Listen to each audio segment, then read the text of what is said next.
In today's video, we take the Mazda CX-60 on a road trip to a tent. There will be a tub, there will be mud, and there'll be a cup. As always, me and Hippo will discuss this cost of ownership, so without wasting any of your time, allow us to get started. So when I got this Mazda, the first thing that came to my mind is taking it on a road trip, because just looking at it says, drive me and drive me very far. Now, if you're interested in getting a Mazda CX-60, go right ahead and get it, because this is genuinely the best Mazda that money can buy right now. Well, in our market at least. In fact, it's one of the best cars in its segment. Mazda absolutely cooked on this car. It is brilliant. Now, one of the reasons why everyone loves this Mazda so much is because of its engine. It comes with a 6-cylinder 3.3-liter mild hybrid turbo diesel engine, and it produces an impressive 187 kilowatts and 550 newton meters of torque. So if you put your foot down and you need to do some overtaking, it will not disappoint you. You can indicate, floor it.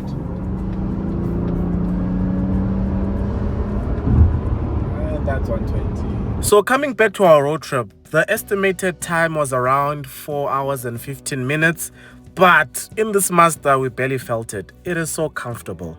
It rides well, and it's got plenty of safety features to help you as you drive. You've got adaptive cruise control, you've got lane departure warning, you've got blind spot monitoring.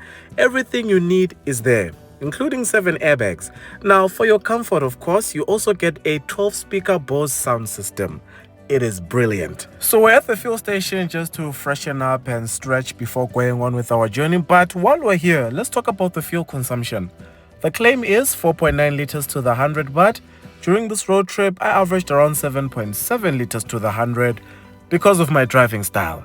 I'm very confident you can get less than that, but even so, for an inline 6, those are still impressive numbers. So anyway, as we're driving, me and PA actually remembered that we hadn't bought food to eat. So we decided to stop by Paledi Mall near Teflop, to get some Nando's. As I wait for the Nando's, I'd just like to say, if you're watching from Nobody, Mangweng, UL, or any of the surrounding areas around Boyne or anywhere near Paledi Mall, I just want to give all of you a quick shout out. So when we're done getting our Nando's, we continued on with our road trip. Now, just before we get to the next phase of this video, I'd just like to say, if you've been watching this long and you still haven't liked this video, please like. If you still haven't subscribed to the channel, please subscribe. Support local YouTube, guys. It's the right thing to do. We're still on the road to 240,000 subscribers, so please share this video on your WhatsApp status, on your Instagram stories. Let them know there's a Mr. How Much on YouTube. So up until now, we had been driving on a normal tarred road, but when we got to this corner, everything changed and we entered some gravel. Now, one thing I haven't mentioned to you yet is that this car has all-wheel drive. It's useful on the road for traction, but it also comes in handy when you find yourself driving in a place like this. So when we arrived, there was one thing left to do: put it in off-road mode. Now, I just want to point out, this is not a 4x4. This is not a full-on off-roader by any stretch of the imagination. But if you know that during the holidays you go home, and sometimes at home, there are no tarred roads, you'll find yourself on some gravel, you'll find yourself on some muddy roads like this, you will appreciate all-wheel drive, because no one wants to get stuck in mud. Now you have to call Umalume to come pull you out. It's not a great look. So all-wheel drive, off-road mode, those are always a nice touch. With that said, after about 4 hours of driving, we had finally arrived at AfriCamps Magoebaskloof. Now, for those of you who don't know, AfriCamps is very popular.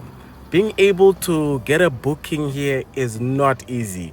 Me and PA have been trying for the longest time. So on this particular occasion, we checked, it was available, we had the Mazda, everything aligned, and we did not hesitate. So this was our time to shine. I don't know if you've noticed this from our previous videos, but me and PA love tents.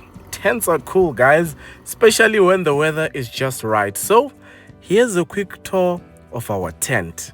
All right, guys, so let me give you a quick tour of AfriCamps. First things first, you have the tub. Now, I still need to pack some firewood into it and figure out how to start it. Apparently, it takes about an hour, 30 minutes, but we will get that done. Over here, we have a view of I don't know what to call it. Is it a pond? Is it a lake? Is it a dam? No one knows, but there's water and it looks good. And of course, you have some benches to sit here and appreciate nature. Proper stuff. Well done, Magoebaskloof. Well done. Now, as for the actual place,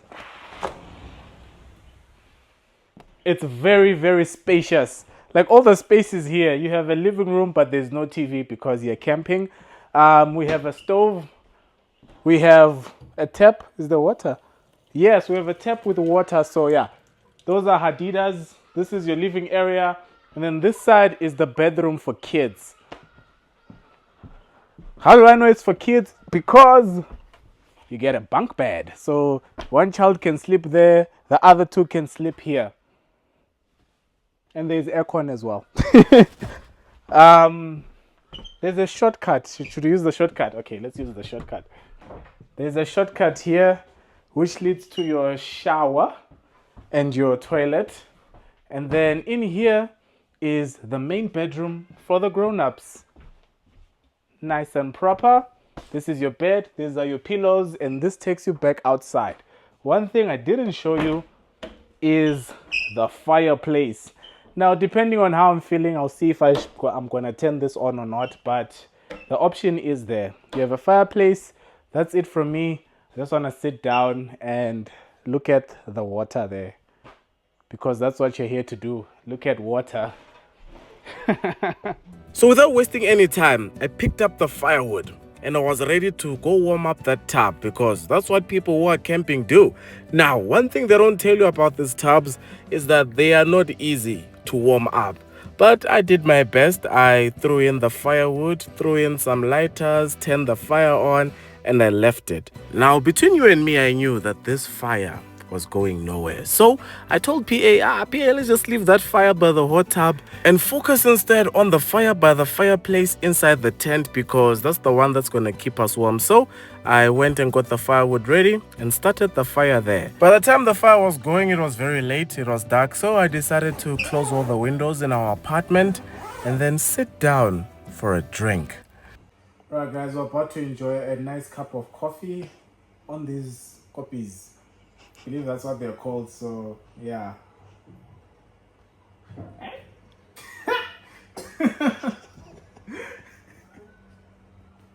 Well, when it cools down, we'll enjoy a nice cup of coffee.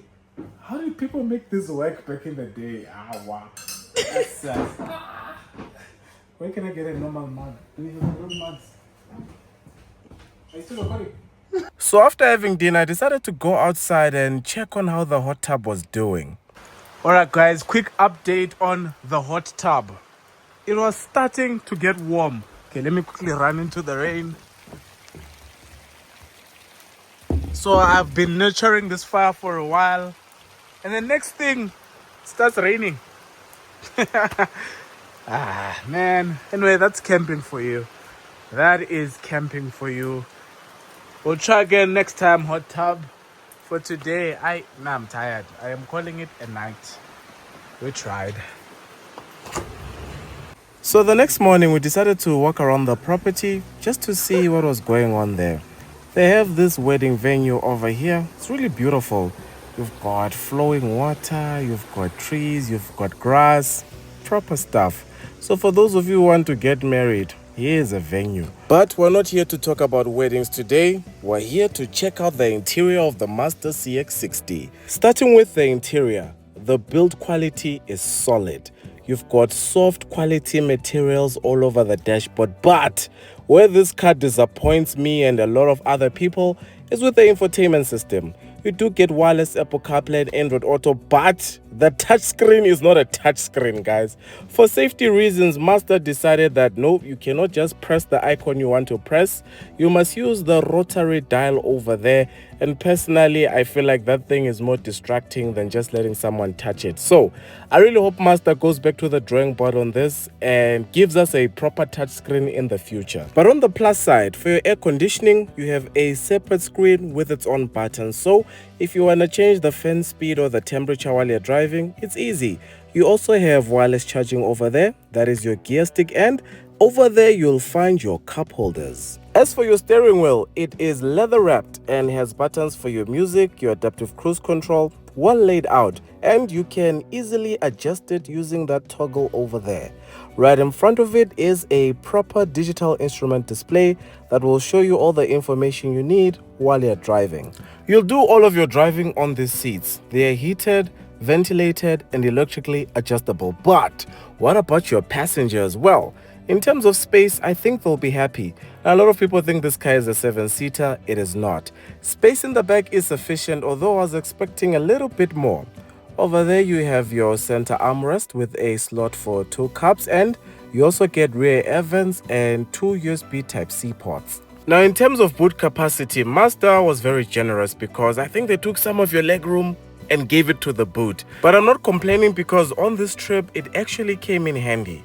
We had to transport this orange suitcase and this box full of scuff tins and spoons and forks and plates. Anyway, the point is this boot is massive, guys. So if ever you need to carry random things around for whatever reason, you can count on the Mazda CX-60. Oh, by the way, you also get an electric tailgate.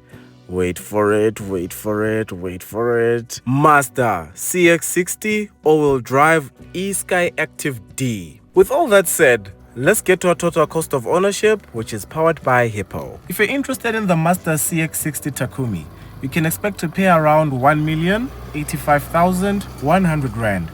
On finance, it's 20,654 Rand over 6 years at 11% interest. As for a full tank of diesel, it'll cost you 1,332 Rand.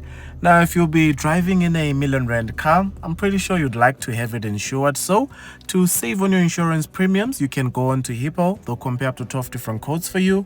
And one of the lowest premiums I got was around 1,754 Rand, which then brings our total cost of ownership to 23,740 Rand. So if you'd like to get insurance quotes for your own vehicle, could be a Mazda or any other car, be sure to check out Hippo. I'll leave a link in the description and pin a comment in the comments below. Now, as I'm sure you know, Mazdas are well known for their reliability, but for some additional peace of mind, you get a 5-year unlimited kilometer service plan and a 5-year unlimited kilometer warranty. Proper stuff. As for what I'm going to name the CX-60, I've decided to name it a name that it already has. Takumi. Yeah, it just looks like a Takumi. In conclusion, I personally think that Mazda did an excellent job on the Mazda CX-60. It is on point. I really have nothing to complain about except maybe that infotainment system, but please let me know what you think of it in the comments below. With that said, thank you so much for watching this video. I hope you enjoyed it. I'll catch you on the next one. Take care.